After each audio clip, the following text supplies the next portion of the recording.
പോളണ്ടിൽ നിന്ന് ഒരു അടിപൊളി പാനീയം ഗൾഫ് വിപണിയിലേക്ക് എത്തുന്നു. കുട്ടികൾക്ക് പോലും കുടിക്കാവുന്ന റിഫ്രഷിംഗ് ഡ്രിങ്കാണത്രേ ഈ അടിപൊളി. ഇന്ന് ദുബായ് ഗൾഫ് ഫുഡിൽ അവതരിപ്പിച്ച ഈ പാനീയം ഉടൻ ലുലു ഹൈപ്പർ മാർക്കറ്റുകൾ വഴി ഉപഭോക്താക്കളിലെത്തും. പോളണ്ടിൽ നിന്നാണെങ്കിലും അടിപൊളി എന്ന പേര് കേട്ടാൽ ഉറപ്പിക്കാലോ പിന്നിൽ മലയാളികളായിരിക്കുമെന്ന്. വർഷങ്ങളായി പോളണ്ടിൽ വ്യവസായികളായ പാലക്കാട് സ്വദേശി ചന്ദ്രമോഹൻ, രാജേഷ് നായർ, സർഗീവ് എന്നിവർ നേതൃത്വം നൽകുന്ന ഹെക്സഗൺ സ്പിരിറ്റ്സ് എന്ന സ്ഥാപനമാണ് അടിപൊളിയുടെ നിർമ്മാതാക്കൾ.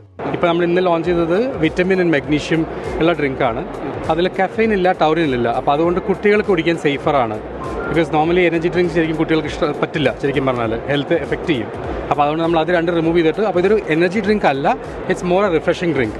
അതായത് സത്യം പറഞ്ഞാൽ ഒരു ഹൈഡ്രേഷൻ. ഇപ്പോൾ നമ്മുടെ നാട്ടിൽ നമ്മൾ ചെറുപ്പത്തിൽ നാരങ്ങ വെള്ളം കുടിക്കുമല്ലോ ഈ ചൂടത്ത്, അപ്പോൾ അതിന് പകരം ഒരു കാർബണേറ്റഡ് ആയിട്ട് ഏതാണ്ട് അതുപോലെ നമ്മളിതിൽ ടെൻഡ് കോക്കനട്ട്, ഇളനീര്, കൂടാതെ സിട്രസ്, ലൈമും ഡ്രാഗൺ ഫ്രൂട്ട്, ഇത് മൂന്നും മിക്സ് ചെയ്ത് ട്രോപ്പിക്കൽ ഫ്രൂട്ട്സ് നിന്ന് ഉണ്ടാക്കിയെടുത്ത ഡ്രിങ്കാണ്. നേരത്തെ മലയാളി ഹബീബി എന്ന പേരിൽ നോൺ ആൽക്കഹോളിക് പാനീയം ഇവർ UAE വിപണിയിൽ എത്തിച്ചിരുന്നു. ഗൾഫ് ഫുഡിലെ ലുലു പവലിയനിൽ നടന്ന ചടങ്ങിൽ അടിപൊളി ഉപഭോക്താക്കളിൽ എത്തിക്കാൻ ധാരണയായി. ലിത്വാനിയൻ ഉൽപ്പന്നങ്ങൾക്ക് വിപണി കണ്ടെത്താൻ ലിറ്റ് ഫുഡ് അധികൃതർ ഗൾഫ് ഫുഡിൽ ലുലുവുമായി കരാർ ഒപ്പിട്ടു. കാനഡ അൽബർട്ട കാർഷിക മന്ത്രിയുമായി Lulu group chairman MA Yusuff Ali പവലിയനിൽ കൂടിക്കാഴ്ച നടത്തി. Media 1 Dubai.